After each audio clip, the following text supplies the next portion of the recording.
are live. Welcome back to the Solvable Mysteries Podcast, episode number 3. My name is Juras. As usual, I'm joined here today by my co-host Glenn. How are you doing today, man? Hi, how's everyone? It's a nice sunny day here in SoCal. Yeah, that's good to hear. And I'm assuming you're ready to get into today's topic, right? Because it does Yeah, it does yeah, it hit home harder to you, because like the topic that we're gonna cover today did happen like around your general area. yeah. Almost all the places that it mentions, especially later on in Hmm. the history, are actually places that I know pretty well. They're just north of where I am in Los Angeles. Oh wow. So yeah, this is a definitely a pretty big local Hmm. story. I think even internationally, there's some, or sorry, let's say nationally, there's some notice to it, and Hmm. internationally, I hope we can at least generate some interest here because this is a pretty interesting case that I think can have some outcomes that can help other cases Hmm. all over if the conviction happens in this case. Yeah, definitely. I agree. I think the conviction is pretty much set in place to happen. I think they narrow down the correct suspect. I mean, it's still all alleged because, he's still a suspect, but on that, we're going to talk about a little bit later. So, yeah, so basically, today's topic is the Golden State Killer. So, this killer, the Golden State Killer, has committed at least 13 murders and more than 50 rapes and over 100 burglaries in and around the California area. And the crime spree happened from 1974 to 1986. And since this killer, since they've only connected all the crimes to one person in recent times, there have been three different criminals dubbed for three different crime sprees. So I was thinking we could just discuss every crime spree like one by one. So the first crime spree would be the Visalia Ransacker's crime spree that happened from 1974 to 1975. So yeah, this is basically the time period when the Golden State Killer was only, I would say, training to become a serious serial killer and rapist, essentially. So this is the time period when he was just going through people's homes, committing burglaries, and so on and so forth. So, what is your take on that time period? Yeah, I mean, so at the time that they thought it was just a local suspect, and Hmm.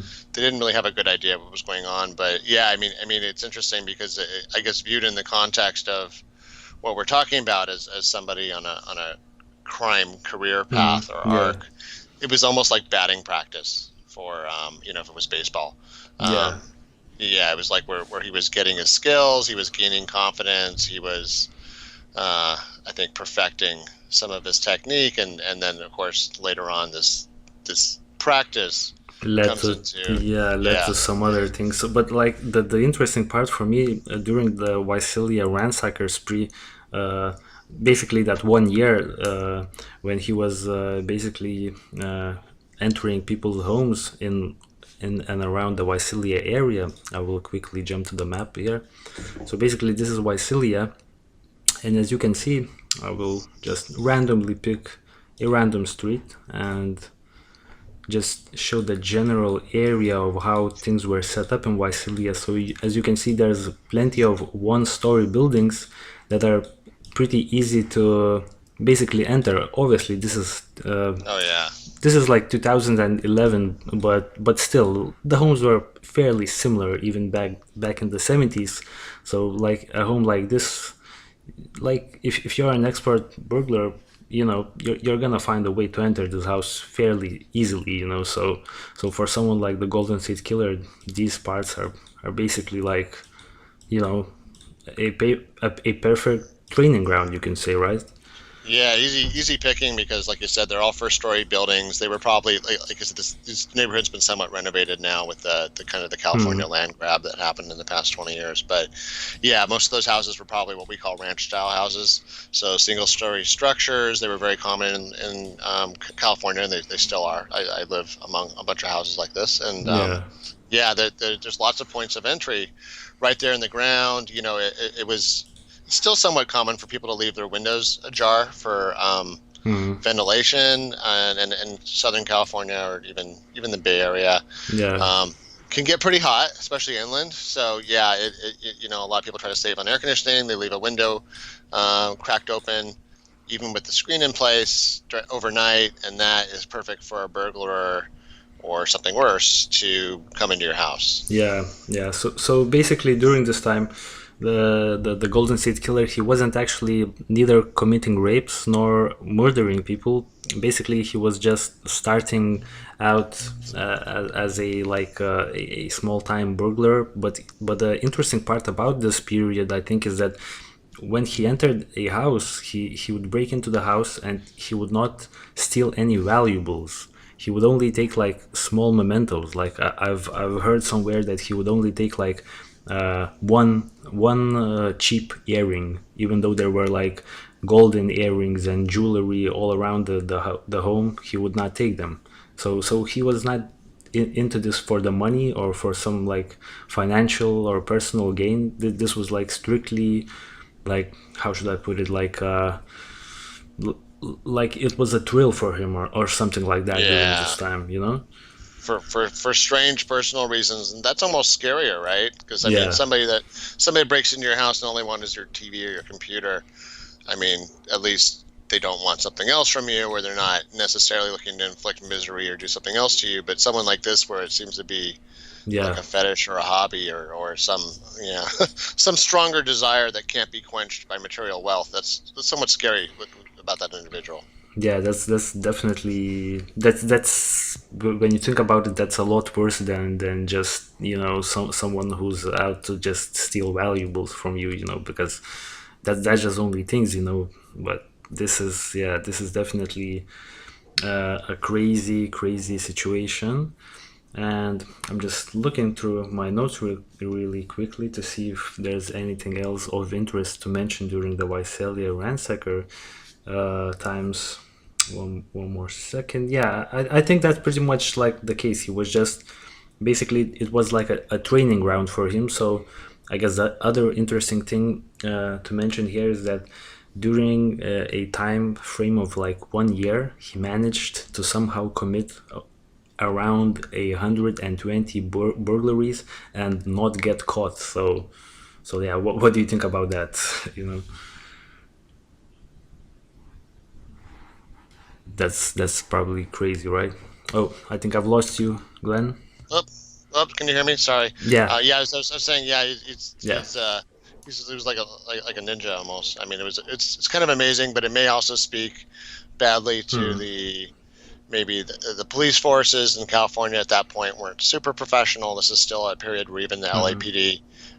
Even the LAPD had a lot less professionalism than they do now in terms of special tactics and things. But yeah, it makes you think the guy was fairly good at what he did. Hmm. Now I'm trying to remember. Is this was this when he had killed one of the pets during one of these break-ins? Because at some point Hmm. during one of these series of crimes, it escalates from being something somewhat harmless. And like I said, you mentioned 120 burglaries, and I Yeah, would guess there's even more because if he's not taking something of value, it's potentially possible that he wouldn't even get detected if he took something no one really cared about yeah, except for him for his own reasons.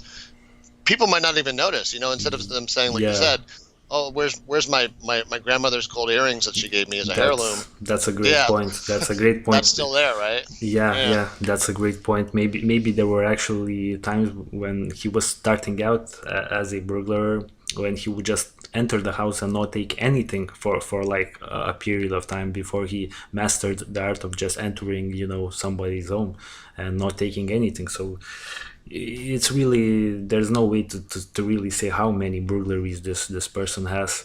committed. Yeah, so I'm basically checking the notes, and I think that's pretty much everything to cover during this period.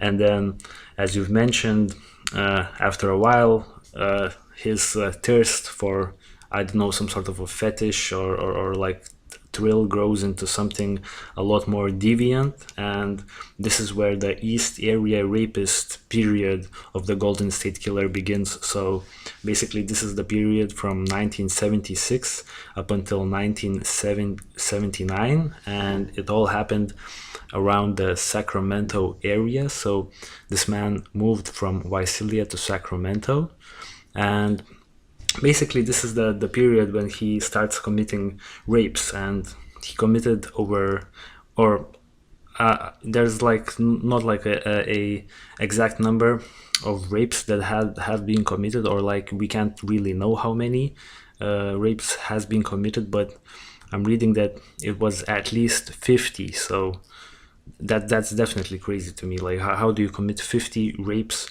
in 3 years and you don't get caught at around like the same Sacramento area? That is crazy. What is your take on that, Glenn? Yeah, and part of the issue was there was, of course, no DNA testing yet. The only thing they had at the time, I think they had blood type testing, and they had a couple other things that they could kind of pick out, but science was still pretty limited. Yeah, and even just going into the crimes, without getting too graphic, he would often what would happen is he would break in and he would tie up whoever was there.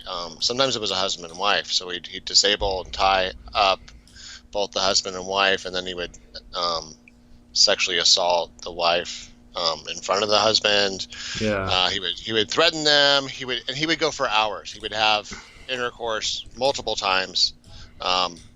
To a point that just seemed ridiculous. So it was a very brutal crime, very extended rapes. It was worth calling out.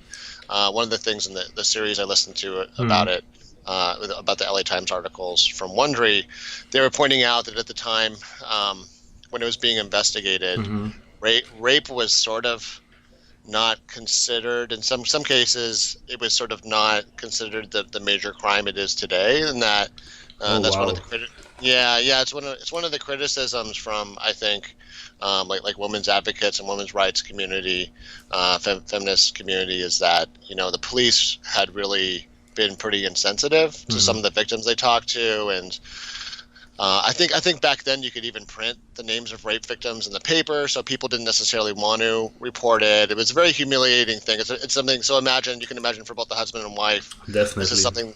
Yeah, it could break up your marriage because it's something that's just so humiliating to happen in your house, and the lack of power.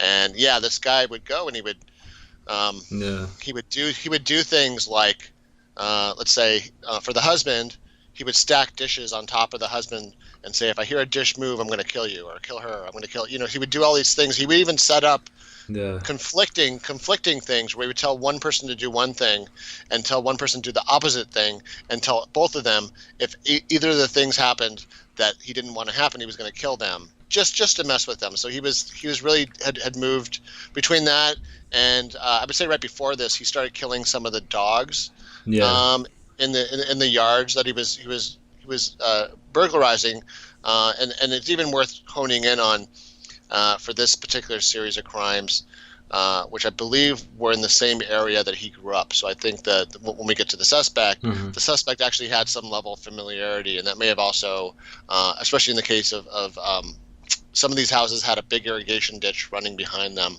and this ditch went for miles, and it's sort of like a tiny concrete lined channel that's maybe 4 to 6 feet deep, and he was using this almost like a special forces soldier would infiltrate or exfiltrate into an area. He would use that for infiltration and exfiltration. So one of the times they almost caught him. The cops were in the neighborhood.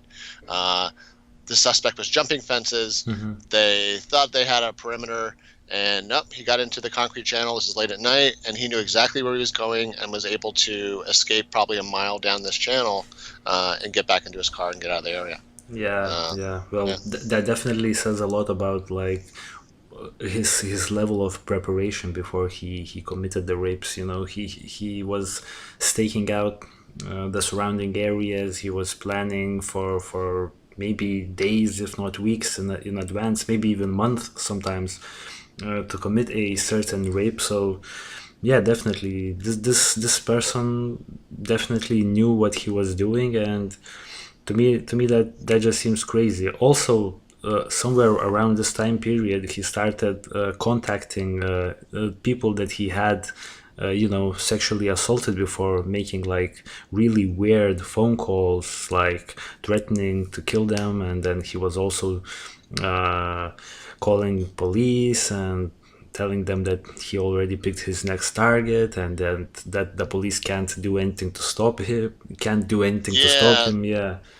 that part when I think about that, so I was kind of thinking of the Mm-hmm. timing of it, and two things. So one Mm-hmm. is that's similar to the Zodiac Killer, which was another Oh yeah. California, yeah, Yep. another Yep. famous Yep. Yep. California Yep. case, who was known for taunting the police in letters and things like that. They never formally figured out who the Zodiac Killer was, but it Yep. also is interesting because it points to like once again, it's like what is this guy's motivation? So he went from invading someone's private life and getting into their personal things Mm-hmm. to killing their pets to now dominating and sexually assaulting people and then eventually murder and then but this taunting after the case Yeah.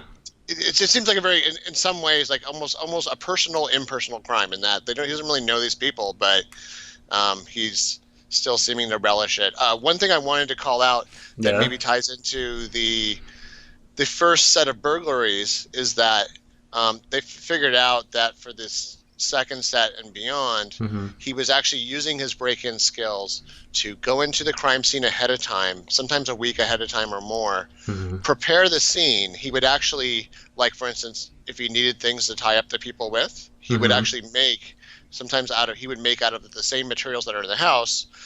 He would prep the crime scene, get things to tie up people with, just make sure everything was there so that he knew everything about the house so that he could spend a long time on this at the scene. Now Yeah. this kind of reminds me about John Bonet because one of the things that everybody kind of the John Bonet case we talked about last week, Yeah. one of the things everybody said was, well, how could this kidnapper spend such a long time in the basement and write this letter and use all these materials from the house? And it's like, well, this does seem to bear out that is at least possible because this guy seemed to make a career out of it. Yeah, yeah, definitely. I mean, it's probably, if we were bringing back like the John Benet case, like if an intruder did in fact, commit the murder of John Benet, then it's not out of the question that the intruder might have, a week prior or a few days prior entered the home while no one was there or something like that, and prep the scene so that he could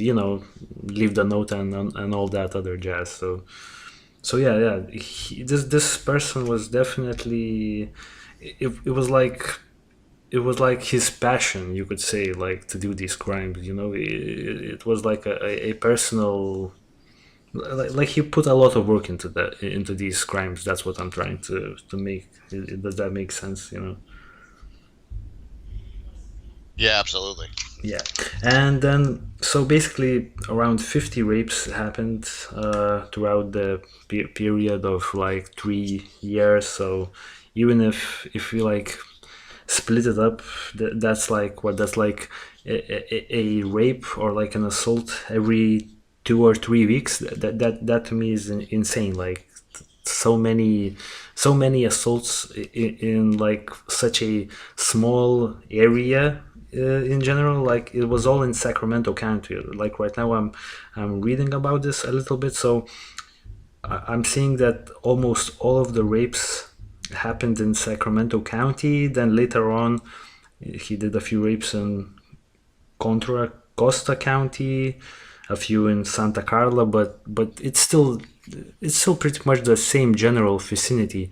And to not get caught, even back then, you could say like, okay, so the DNA testing is not that advanced back in the day, but still to commit 50 rapes and not get caught, that's definitely a challenge, to say the least. So this guy, he was like a professional rapist at that point. It sounds really messed up, but that's who he was basically.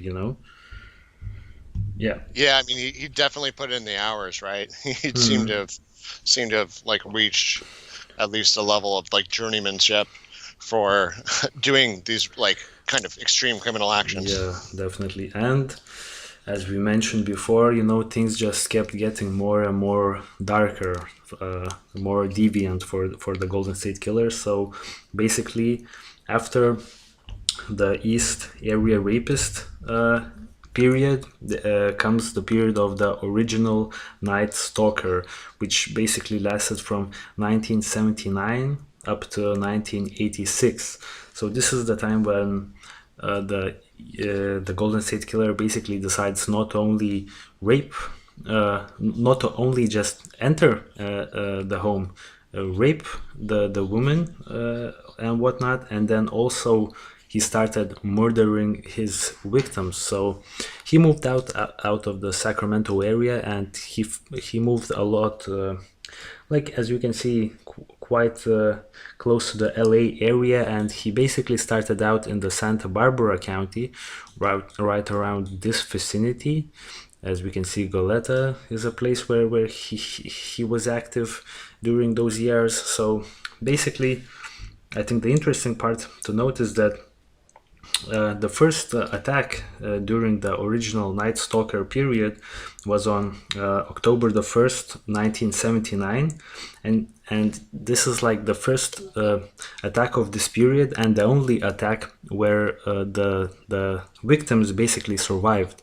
Because what happened was he entered a house of a couple and he basically did his usual practice. He tied up the victims and then he, for some reason, said out loud, or the couple heard that he said that he was going to kill them. Maybe he was talking to himself or something like that, but he out loud said that he was going to kill the couple, and the couple heard that, and they decided to flee the house, and basically the woman started screaming, and the Golden State Killer decided to leave because he was really cautious. So he just decided to leave the area and he fled. So maybe this was like the beginning point where he was like thinking, okay, where do I go from this? I already committed at least 50 rapes in the Sacramento area. So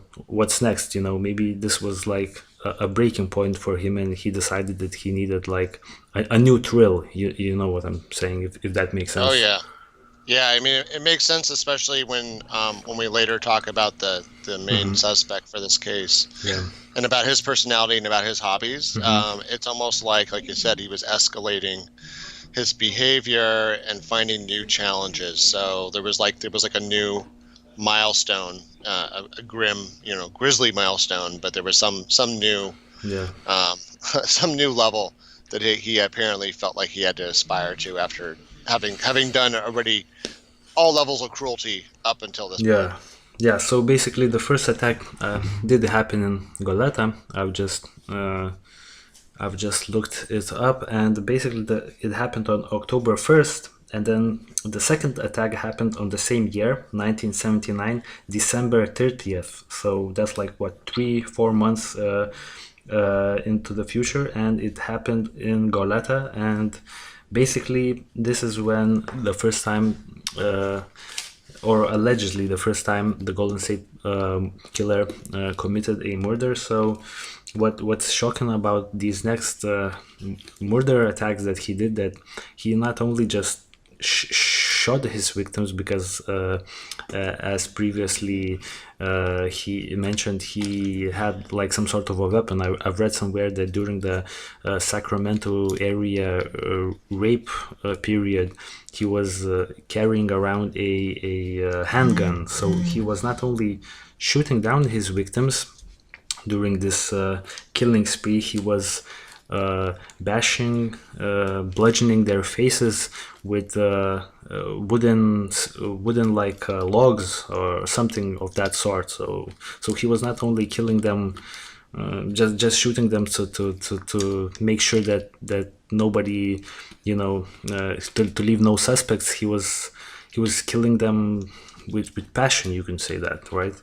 Yeah. I mean, it's almost like I mean, he really did want to kill him or inflict misery because, like he already had done things that made you think that he didn't really care whether he actually kind of seemed to want witnesses Hmm. or people that he could further torment or inflict pain on. So he must have decided that this was the next level of pain to inflict. Because yeah, from my perspective, Yeah. as much as killing people does leave no witnesses, he doesn't seem as like he almost wants the notoriety, or he wants somebody to remember him Hmm. for a while at Yeah. least, and then Yeah. and then he moved beyond that.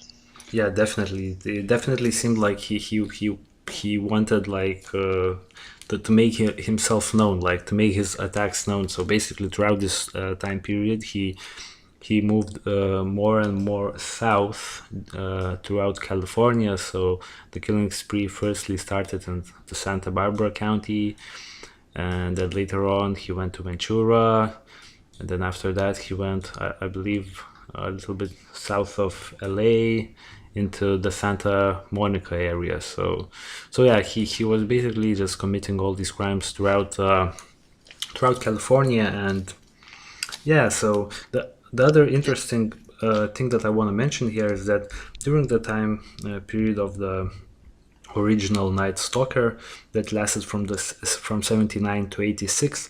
So basically, he committed 7 attacks in total, and the first 6 attacks happened in the first 2 years up until 81, and then he went cold for 4 years, and then he committed his last attack where he killed Janelle Cruz in 86. So he was, it's interesting to know that what was he doing during those 4 years. Maybe he was up to some other crimes that the police couldn't link him to. I think it's quite possible, because how can you commit so many murders, then go cold for a few years and not do anything?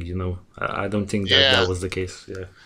yeah, it was weird. It was you're right, because it was so a couple things. One was yeah, I mean, until they finally figured out, like, allegedly they think they know who did it now. They were thinking, oh, maybe the guy died. At least at Hmm. the time, until the last murder happened. Yeah. They're like, well, maybe he died, maybe he's in jail. That's common, right? When there's like something like this, and then there's a little down period, Hmm. you think that maybe there's something taking him out of circulation. It's also worth calling out that for a long time, police didn't think that all these different groups were related, and it's only because of DNA evidence that we can actually say, oh no, this is the same person here and there. And part of the Hmm. reason was geographically. So you showed basically, from San Francisco to Los Angeles or Orange County is a Yeah. really long distance. That's like, top speed. It's probably like at least a 6 or 7 hour drive from one extreme to the other. So like part of it was the cops were looking at this and they would hear about something similar happening, but like several counties down, and they were like, well, Yeah. it sounds like our guy. There might be little differences, but then they're like, how could he have just done this one night, or like sometimes it was even the same night, where I believe where it was like, like across two or three different counties, and they were like, how could that person have done it? It turns out probably that he apparently was pretty determined and was really just putting in the driving time. But yeah, it was Yeah. between that and there was actually, it's worth mentioning also as well that part of what hampered this investigation, because like you just mentioned, how could Hmm. someone get away with this so long? Yeah. Yeah. Well, part of the reason was because the police were fighting with each other a little bit. They were arguing. There was dissent between departments, and that's part of the issue, is because he did this Hmm. across counties and across city lines. This was definitely a time when police agencies were not very unified in terms of how they shared information and evidence. Hmm. So he was kind of able to take advantage of these holes, and I think once we find out more about this guy's background and what he was doing for a living during that time, you could understand how he may have been able to know about some of this and exploit it.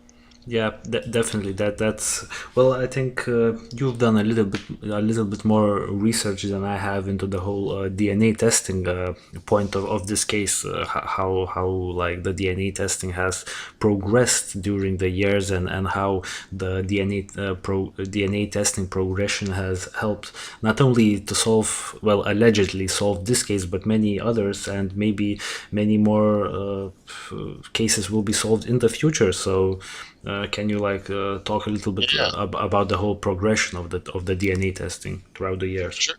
For sure. So just to kind of give a quick review, I think for most, at least most Americans, DNA testing came into kind of the forefront during the O.J. Simpson trial, where that was the evidence collected around that was supposed to be a lock. Hmm. There was his blood all over the place. There was their blood all over the place. They were able to use DNA markers to say yes, for sure, that's you within 700 billion to one chance or something like that. Something Hmm. that's just way more than there are people on Earth or who have ever been.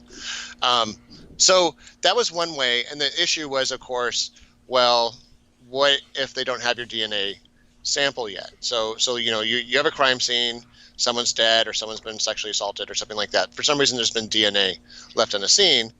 And then the cops come and the police come and they collect it, and they do an analysis. And sometimes they're lucky and they're like, hey, guess what? Like right now, for instance, the U.S., which has, I think, the second biggest prison system, either the second or biggest prison system. I feel like it's the biggest one. I think if I'm not China, I mistaken, think, China is second. I believe is still second, which is crazy because China has almost four times. I think even maybe more than four times Oh yeah, people than there are in the US. But I believe there's over 2 million, if I'm not mistaken, over 2 million inmates in America, which is just insane. I live in a small country that has just a little bit over 2 million people just in general. So and you have that amount of people in prison. So that's definitely yeah. crazy to think about. It is a point of criticism about the U.S. I can kind of see both sides on it, and Yeah. without straying too far from the issue. But yeah, I mean, on one hand, it's a lot of people. On the other hand, we also have a lot of crazy people here, or people that for various reasons are Yeah. motivated to do some extreme stuff. So case in point, Mhm. this guy, Yeah. this is something that you can't necessarily point at like poverty or anything else. Now I'll get into that in a second. So yeah, the DNA evidence. So yeah. So right now, because of our justice system, one of the Hmm. things we did, where we're like, hey, you know, it stands to reason that someone who's doing crimes, even case in point, someone who's doing something that seems like a relatively minor crime, like breaking into a house and stealing somebody's plastic earrings, well, maybe that person might escalate or be responsible for other crimes, so forth. So what happens is we take Yeah. on the way in we take DNA samples of people, I believe, going into either state or federal prison. I'm not sure about the county level. The county level is where we would imprison somebody before their trial, and then once in the U.S., once you get convicted of something, whether it's on the state or federal level, Hmm. you go into the appropriate justice system or jail system for whatever that is. So there's a prison system for federal crimes, and there's a prison Yeah. system for state crimes, and different levels of security around there. So that in many cases has been helpful because a rape or a murder will happen, they'll collect DNA, and then all of a sudden, what will happen is they'll get a hit. But unfortunately, what if you have somebody like this guy who had not turned up in the system? Um, what Exactly. happens is, Yeah. yeah, that's the big thing. So what would be frustrating is they would get a DNA hit and they would say, "Gosh, this is kind of close to some other people that we can get DNA samples for." Now, what happened was, and this is really controversial right now, there's a lot of legislation going back and forth Hmm. in the U.S. about this. But what had happened is all these DNA testing sites, so things like 23andMe, where you would, Yeah. Yeah. I've heard about them. maybe, Yeah. Yeah. Where you could yeah, just you send it find back. your. Yeah.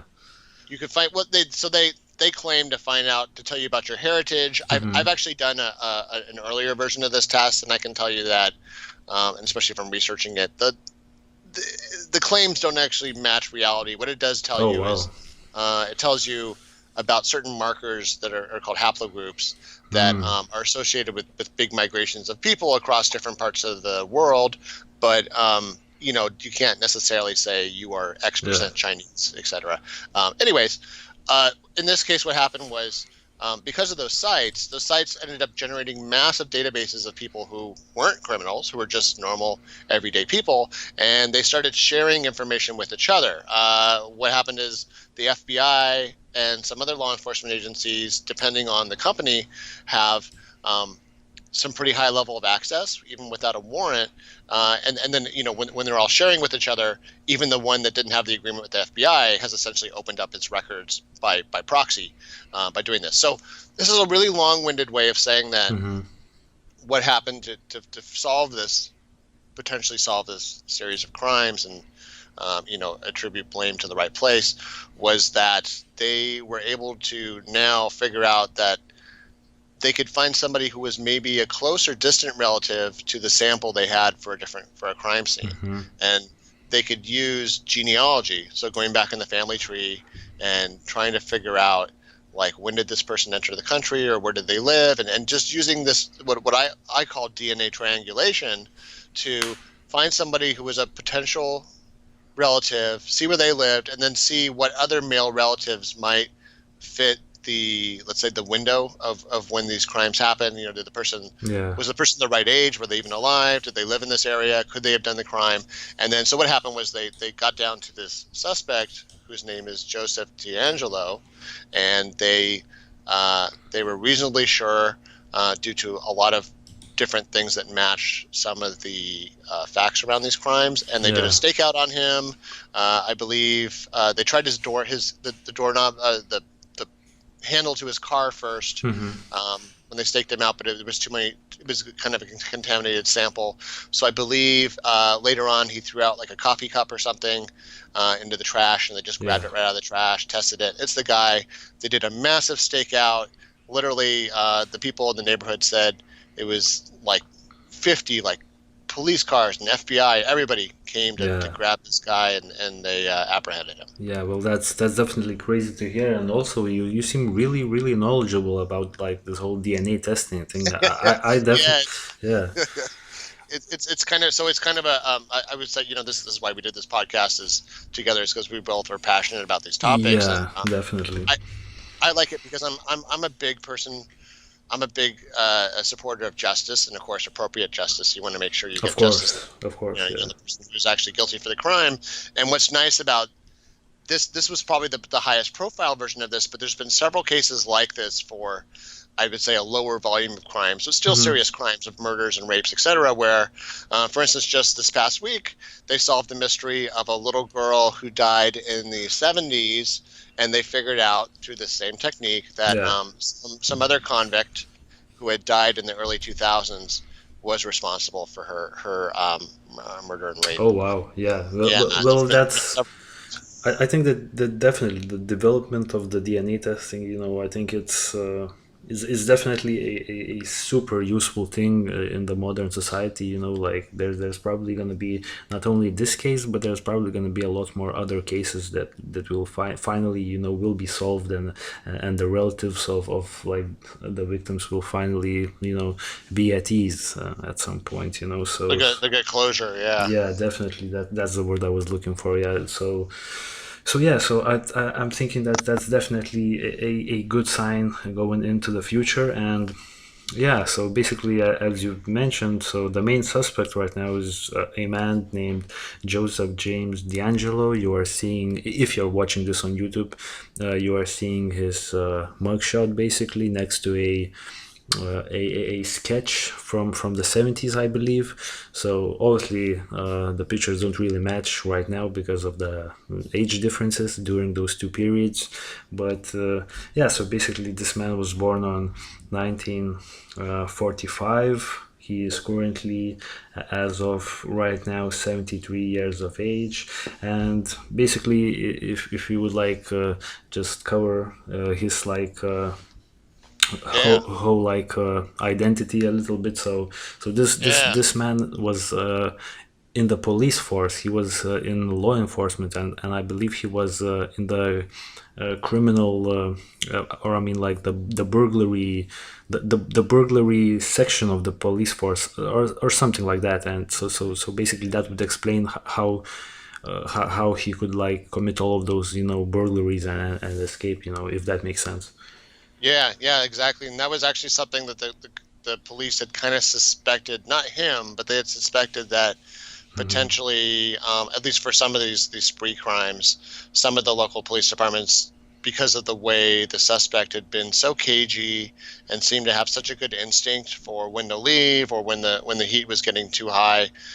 They thought either the person could have been a police officer or at least knew police officers or had been a police officer or knew police technique, because they even thought that the suspect was listening in on them on the police radios, which back then was not so easy. Now it's much easier with the digital scanning technology and what you can buy commercially. But back then, you had to like literally buy a crystal for the actual radio frequency. Oh, wow. Like that's like you were, if you had a 5-channel scanner, you were a semi-wealthy individual or a very dedicated hobbyist. And like radios back then literally used crystals to do specific radio frequencies. So that would be somebody that I think had a level of expertise that was a little higher than like a drug addict breaking into your house. Definitely. I think that's pretty much has been established already, just by common sense. I mean, if this was like just some random person, like a drug addict or like a bum or something like that committing these crimes, he would have gotten caught like after like his 4th burglary. I'm thinking, like this. Right. This would definitely make sense. Obviously, he's still a suspect, so it's all alleged. I definitely want to remind everyone, but yeah, it definitely makes sense that that the person who committed the crimes definitely knew more about like the techniques and things like that. So yeah. So then, my thought was kind of going along with our solvable mysteries theme. I mean, yeah. So on one hand, we've outlined the crimes. We've said who the police think have done it, and as of the time of this recording, so today is October 3rd, 2019. The trial is still going on. It's unfortunately, probably specifically because we have such a busy justice system, and because of the different motions and things you can make in court, the different legal motions. Some of these trials take extremely long. Depending on whether the person is in a hurry to have their trial happen or not. I don't know that. I don't know that this guy is necessarily in a hurry to potentially get convicted, because he's probably not in a hurry. And I've definitely read somewhere that many like different like lawyers and people around like the world, experts like chived in on this case, and they basically like came with like a rough number that this case could like take up to 10 years in court or something like that. And then we Californians pay for that with our taxes. And I've also read that it would cost around $20 million taxpayer money. Yeah. Can you imagine? So this guy had already done, an amount of damage to human beings. Allegedly, but allegedly, that's a good point. Yeah, allegedly, this person had allegedly ruined lives in a way that's just, you can't even calculate put a dollar amount on that. But now to hear that like this guy is like a $20 million accident. Oh my God! But it's not an accident because he caused it. Happening to us. But I mean, just would get yet another. Like regardless of like mentioning any names or anything like that, like I would like, just in general, the whole Golden State Killer, I would like to mention like it has an analogy to like a natural disaster, whoever the Golden State Killer is, even though like the law enforcement and with all the DNA testing, they have pretty much, they're looking like Joseph D'Angelo is going to be the person who was the Golden State Killer. But like regardless of that, like throughout all of his life, the Golden State Killer was just a natural disaster. He was just a force of nature almost. Even to this day, costing money, costing time, like this is definitely a crazy situation. Dragging the victims back through, because there definitely are still plenty of people that are alive. Definitely, they've been interviewed, and you can hear their voices on different podcasts and different other news outlets. But I mean, they're still alive, so they're being dragged through that terror again and the trauma. So I think this is a good segue to talk about, like, okay, we know who did it. Who allegedly we think did it. We know about the crimes. So the mystery would be, why would someone do something like this? Who is this person, Joseph James D'Angelo? So I'm kind of prepared here with a quick Mm-hmm. psychological Yeah, profile yeah, based on yeah. Go, what I've read go, about him. go on. Yeah. So he came from a military family. He spent a good portion of his life before he moved to Southern California as a teenager. Mm-hmm. Most of that life was with his family, moving from military base to military base. I think his father was in the Air Force. At some point after they moved to California, the family must have not been a very stable or strong family, and I think this probably ties into some of the reasons why he did the things he did or why he acted the way he did. Um, Mm-hmm. but at some point, the father actually went to be stationed in South Korea, and the rest of the family stayed in California. So that doesn't sound like a super great marriage. That sounds like, and Complicated. especially, Yeah. yeah, complicated, and you know, and it was one of the sad things they mentioned was when they moved to California, everything was rented. So like even like the bunk beds and the Mm-hmm. radio were Oh wow. rented. Yeah, I mean it was like so Even the radio, that's the radio. I mean that's how does oh that my, even work? That's I mean crazy. and just to call out a radio and a radio in the 1960s when he was a kid Yeah. or teenager was still not that expensive. I mean, you know, television existed and stuff. You know, this was like that's pretty sad, and you know, it's no secret that the military doesn't have a really high level of pay. So Yeah. between that, it sounds like he wasn't getting the kind of attention he wanted at home. So he essentially um, adopted the family of one of his schoolmates. You know, he was going to the high school there. He had a friend, Mm. and he was always over at the friend's house, and the friend had a pretty big extended family.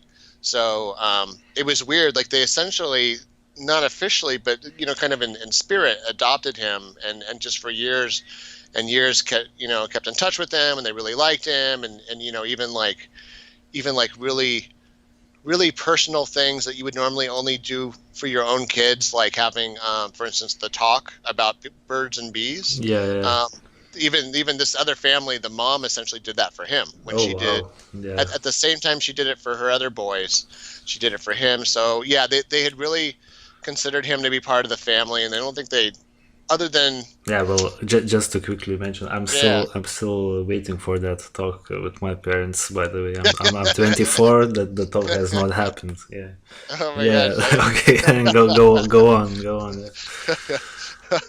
Well, I mean, yeah, I mean, it's if you think back then, I mean, that was, I Yeah. think, almost a presumptuous thing to do, but I think that it was nice that the family did that. So Mhm. he was getting some level of love and attention from this other family, but the fact that he had to go outreach to do that, and he wasn't close to his own parents, is already probably some of what set this in motion. There's a famous quote, I think, from I don't know if it's the last warden of Alcatraz. Alcatraz was a famous prison Oh here yeah, yeah, in definitely. California, Yeah, a it was famous federal. like near like the Sacramento, I believe, Bay or something like that. Yeah. It's actually in the San Francisco Bay, right there in the middle, right before you get to the Golden Gate Yep. Bridge, and it was a federal prison. It held people like Al Capone, and there's a famous quote from the warden of that prison that says that Alcatraz is a monument to, I think it's either failed childhoods or child abuse. That's saying essentially this was this Mhm. guy all the way back in like the 30s or 40s. I can't remember when he did the quote,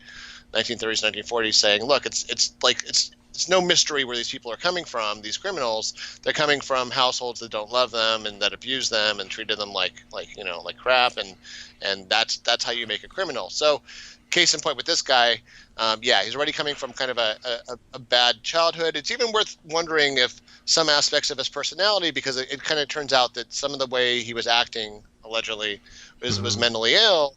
It makes you wonder if potentially there was mental illness or some other personality quirks that he inherited from his parents, and maybe that's why his parents Mhm. weren't necessarily interacting that well either. It's just like a losing proposition. Okay, so he gets older, he joins the Navy at some point, I think, once again to try to go out and find himself.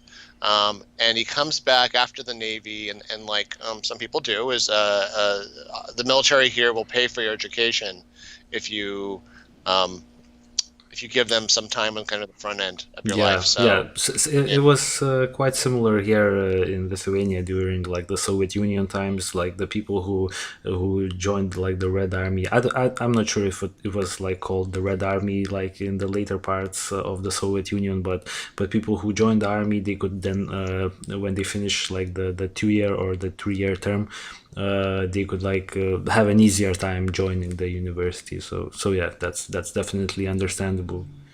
so he comes back. He's had a chance to kind of grow up a little bit. He comes back. He's an older college student compared to the kids that are there, and certainly Yeah. that's no surprise. I mean, everybody.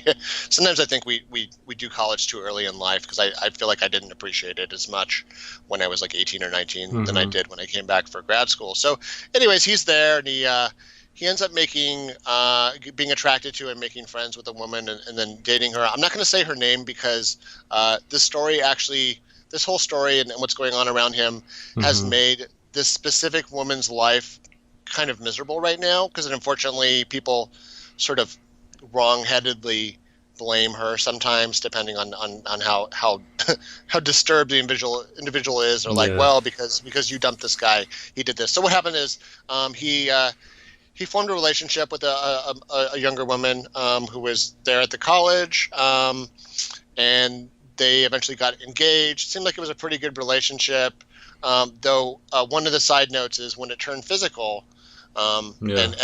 and the cops did ask, the police and everyone did ask her afterwards, like, well, did he ever force, let's say, physical contact? Did he ever force you to do anything? She said no, but it wasn't pleasant. He had a let's call it a lovemaking style that was brutal, even by adult movie standards. It Oh was wow. I mean, it would go for hours, and it was just, that's too much for anybody. So like what happened, I think, between that and the other thing about him was, so here's something interesting to call about how this person, how the suspect in the crimes acted on the crime scenes. He was apparently very confident or overconfident. He would often be overly friendly. He would just meet you and he'd be ready, throwing his big arms around you. He was a strong person. He was physically active. He also, this was an interesting little fact, when he was with his girlfriend, this is how we know he did this. He would illegally hunt, which is called poaching. Yeah. So he seemed to like to kill things. He would kill doves and frogs, and his girlfriend said one time she saw him just illegally shoot a buzzard right out of the sky. He was very familiar with firearms, and I don't think that was necessarily from the military, though the military does give you training. It seemed like this was kind of an outdoorsy kind of guy. Yeah. And I think the end of the relationship for them were two things. So one was, he wasn't a very good student.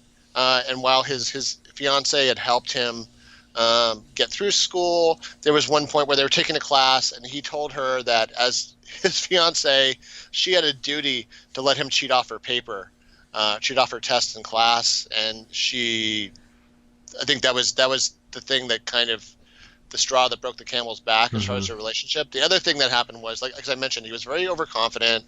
He would really push boundaries and do things that were dangerous or illegal. Like, for instance, one of the times they went out hunting frogs, they jumped the fence into a private military contractor's installation. Oh wow. And That's crazy.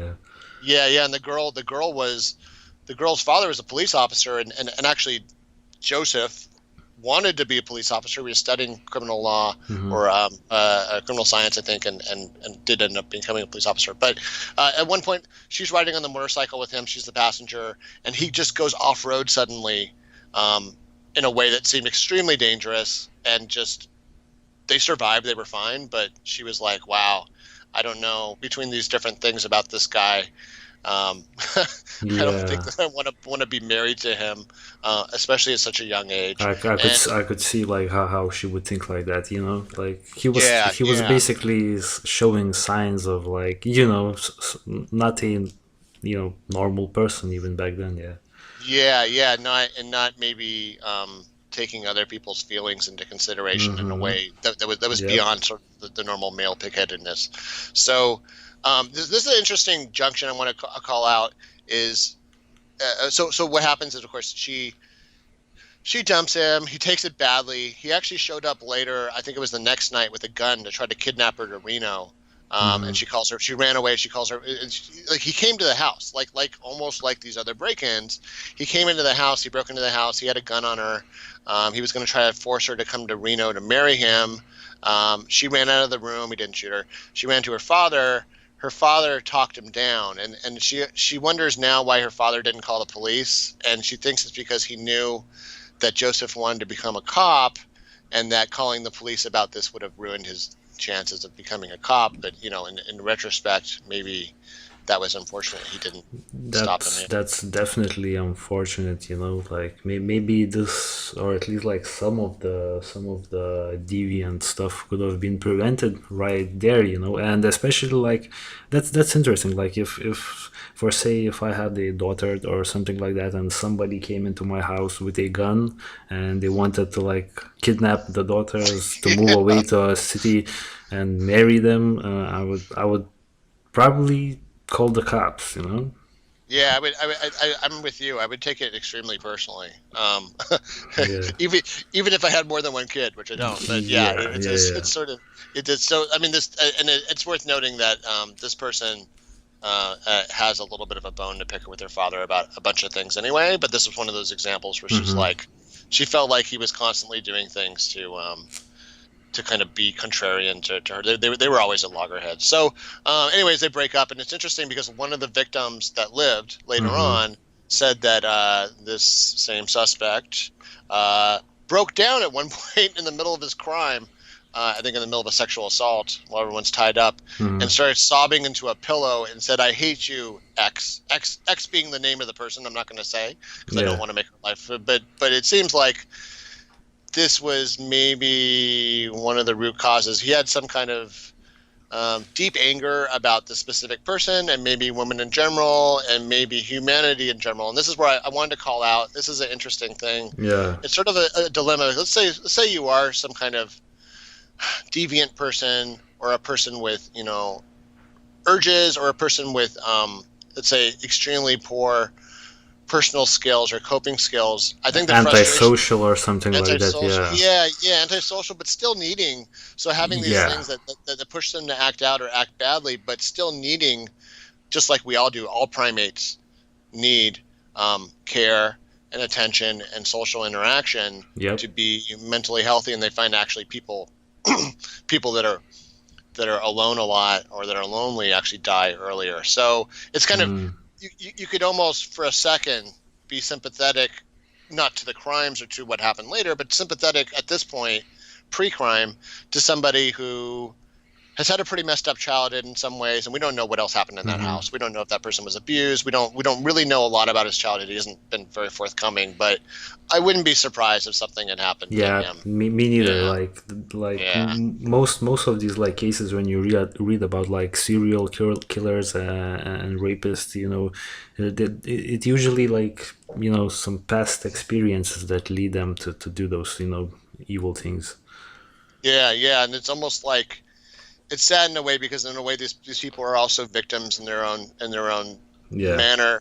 And then it's like, just put yourself in his place. Like, he's already doing deviant things. He's already breaking the law in, let's say, relatively minor ways, assuming he hadn't done anything yet at this point. But it is like, wow, it's like someone that's potentially trying to become normal, though clearly not doing everything he could to be normal. But it's like at some point, the things about this person are pushing other people away, and essentially kind of pushing them further down the path, where it's like from here on, it seems like you just got more deviant, and he almost locked on to like, okay, well, I can't be a normal person, so now I'm going to try to put my time and effort into these kind of deviant urges. Yeah, it feels like if someone like came along in his life, like just like during the mid 70s, like during the burglary times, maybe like the later crimes like the rapes and the murders could have been avoided, maybe if he, maybe if he like found some sort of peace of mind. But it definitely, like,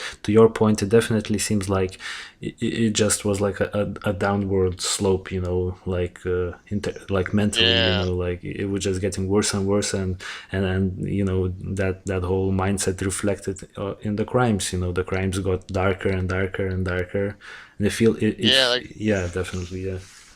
like he was trying to. I think that's a good point because it was like he was trying to work it out of his system, but just it didn't work. Like it was like the more he did it, I don't know if he was doing it more because I mean, he was probably also getting a thrill. Like it's worth pointing out that he was kind of hunting in a different way at this point. He was doing a more exciting hunt with much higher risks, especially Yeah. personally. But yeah, it's at some point it seems like, I mean, based on the if that was in fact him crying, saying the name of his ex-fiance at the crime scene in the middle of supposedly making himself feel better about this stuff. Yeah, it just Yeah. seems like this wasn't really working as some kind of perverted form of therapy. So then Yeah. eventually it does seem like he got married. We don't know a lot about his family. He even has a grandchild. Mm-hmm. From what happened is the neighbors. This is later in life. I think this is from the 80s. He was living next to a family. There was a nice family, but everybody in the neighborhood knew that he was crazy. That Joseph was an unstable person Yeah. who had the habit of yelling at people, yelling at neighbors about everything, yelling at neighbors about their dog, yelling at neighbors about looking into his yard, and sometimes just going out in the middle of the night and yelling about anything, not even at anybody, just Mm-hmm. yelling about his life. So it seems like he never really did find that mental peace, and he maybe sunk into a lower level, like a higher, a different level of mental illness. Mm. But they think he even poisoned his neighbor's dog because it was barking too much, and there were like threats back and forth. So this Yeah. guy, yeah, it was not super surprising. Now it's worth also looking at his police career. So he Mm-hmm. did have a police career. It was relatively brief. It was only a couple of years. He was not known as a very good police officer at all. He was known for, frankly, being kind of lazy or not very focused. He seemed like he was maybe not all Yeah. there. Yeah. I believe he was like fired because he was caught shoplifting, like for some minor things, or something like that. So yeah. Yeah, and the stuff he was shoplifting was kind of like a little bit of like kind of the rape kit kind of stuff, you know. Yeah. Yeah. Some of the Yeah. stuff he was shoplifting was like dog spray, and I forget something else Yeah. that So was something else, and yeah, and some dog spray. So was definitely, like yeah. yeah, a little bit rapey. Yeah, something that just it Mm-hmm. was like, huh? Why don't you want a record of that Yeah. transaction? Yeah, so Yeah. why are you trying to steal it? But I mean, it could also just be another sign of uh, you know some of his issues, just him being a little strange. Yeah. So yeah, but of course now he's old. So are his victims that are still alive. Mm-hmm. Um, and once they arrested him, it's interesting because on one hand you have people like the family live next door to him. They're like, oh yeah, that crazy guy. No wonder. Yeah, of course Yeah. he could have done that. But then you have other people like that family that he grew up with that he had kind of semi-adopted that are like, oh wow, maybe we should have seen it coming, but they Mm. just couldn't. It wasn't the person they knew. It is interesting when you look at his younger photos. So there's that one image we have with all the mug shots, or sorry, the suspect drawings. Even this one you're looking at right now. Yeah. That's it. So like when they draw these things, the artist I think usually has like kind of a set number of pieces. The mouth looks a little cocky. Yeah. That was what Especially. everybody said. He was like really high confidence. He looks a Yeah. little bit, yeah. I'll But just quickly jump to the yeah, old photos to see, like, yeah, we see the same one. Yeah, I mean, these are a few sketches and then a few photos, I believe, but yeah. Also worth mentioning that he did all of his like crimes with a ski mask on, so it's probably, hard to like really identify like how he really looked, but yeah, it does seem like he was like a guy who was in shape. He was like fairly like intelligent, because you have to be intelligent to commit all of those crimes and not get caught. So yeah, I see what where you're going with this. Yeah. Yeah, it seemed like he had good instincts, at least for that kind of stuff. And yeah, I mean, and then it's also worth mentioning he had given some kind of lie to his fiance's family. So he said that he had been in like combat in Vietnam, and that he'd had like a fingertip blown off, and actually it was not true. And he was in the Navy. He was off the shore of Vietnam in a ship, but he was never in danger, and he was basically a ship mechanic under the deck. So he never saw any action, never saw any combat. He never set foot on Vietnam as far as I can tell. Yeah, he just want to make himself look big, right? Yeah, and I also like, it's interesting to me, like, so his last murder, or like allegedly like this man's last murder, happened on 1986, and then he was only arrested in 2018. So that's crazy. What was he doing like for all those years after like his last murder up to like 2018? Maybe there are, I mean, don't quote me on this one, but maybe there are like more crimes that we don't know, because it seems like a really long time for someone like this person, like the Golden State Killers, to just lay low and then not do anything. Yeah, I mean, I don't want to speculate or anything like that. Yeah. But no, I think you're exactly right. I think I'm trying to say that I don't want to make his family feel bad, or because they're victims too. Of course, they didn't ever participate in this, but yeah, it makes you wonder like what was going on in that house that was distracting his energies and time, and then to have this kind of ranting lunatic of a person who yells at neighbors and terrorizes the neighborhood. Well, what is it like living in his house? I think at some point his wife may have left him before that. But yeah, I mean, no wonder. And once again, it's like somebody for all the damage and stuff that they've done to try to make themselves feel better is still not feeling better. And now here they are at the end of their life, potentially about to pay the price. It is worth calling out that while California has the death penalty, should Joseph DeAngelo be found guilty, that's a possibility. But the reality is, in California, it takes a really long time to execute somebody because of all the different motions and things that someone can file. Yeah, so basically, I don't know, like this case, I'm not like a legal expert or anything like that, but it definitely seems like this case is not gonna be like like there's not gonna be made a decision anytime soon. It's like at least a few years, I believe. So basically, this is gonna. Unfortunately, this whole situation is just going to like drag out, and I'm sure people are like, like the victims who are still alive, like it's definitely like it's good for them because they will potentially get closure, but at the same time, they have to now relive everything that happened. So it's it's a double-edged sword. Yeah. I mean, what a horrible thing to have to go through, and yeah, I do think it's, for anybody that's sort of looking for a time capsule into let's say specifically like American culture or Southern California culture, and how it evolved over the time, and how the neighborhoods around here changed. I mean, for instance, like where he was doing some of his crimes over in Ventura, my grandparents were living there. At least I want to say by 1982 or so. So I mean, this is all not far from me. It's pretty disturbing to think that you could have someone like this. Sometimes it makes you wonder how deviant behavior is like this, for the fact that it's so common. And I also, this is sort of food for thought, is especially with all these copycat crimes happening now, it makes you wonder. So, for instance, the movie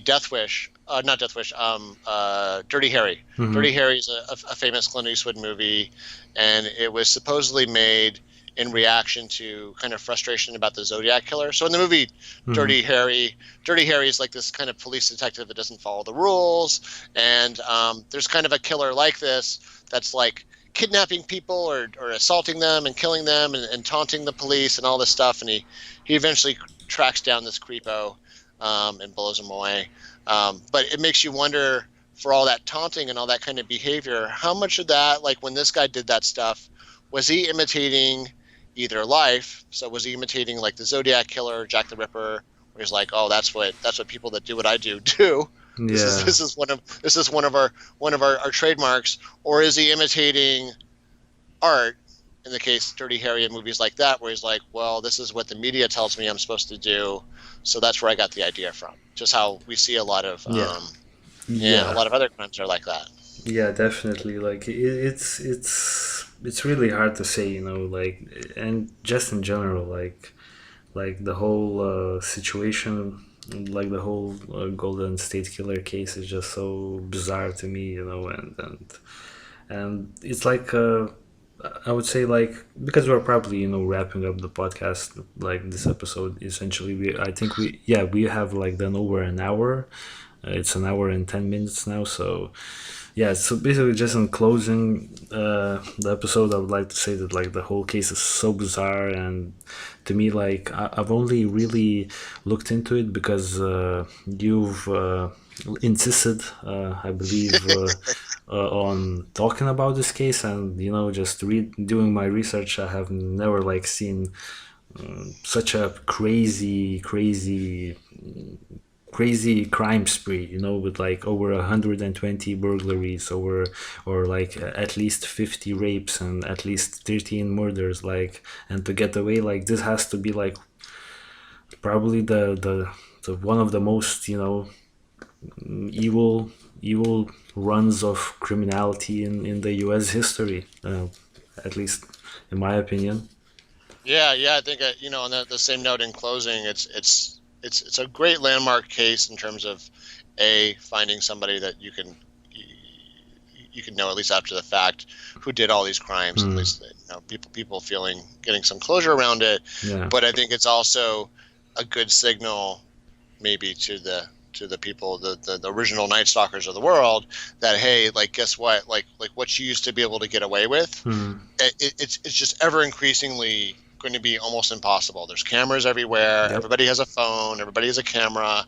There's cameras in every store and every house front now, in a lot of cases. Yeah. And between that and DNA evidence, I mean, you are going to get caught. And I think there must be a lot of people like this who had done something really awful in the past and thought, oh, phew, I got away with it. Oh no, guess what? You could have done this back in like the 60s or 70s. Even this case where, disturbingly, almost all the evidence for this case was destroyed. It was only through the effort of a couple of dedicated, almost obsessed detectives that felt so bad about this whole string of crimes they never solved, that insisted on getting the evidence and keeping it themselves in some cases, or moving it themselves to their own stations. Even with a little bit of evidence that's left, they were able to get a conviction. So, criminals out there, watch out, because science has really caught up to you now, and it's only a matter of time before none of these things will ever go unsolved. Yeah, well, definitely let's hope for that in the future. And yeah, so basically, since we're wrapping up the episode, if anyone's watching this on YouTube, I would definitely like to read your comments down below. Maybe you have some other opinions, maybe you have your own theories on what actually happened. And just in general, like me and Glenn, we definitely appreciate any sort of feedback. So anything you want to say to the audience, Glenn? Thank you for listening. We really look forward to your feedback and comments. And, this is a topic we can revisit later as more progress happens in the case, and just to have a follow-up for if this person does indeed either plead out or get convicted. Yep. So we're basically wrapping up the podcast. So thank you for listening, and we will catch you on the next episode. See ya, guys. Thank you.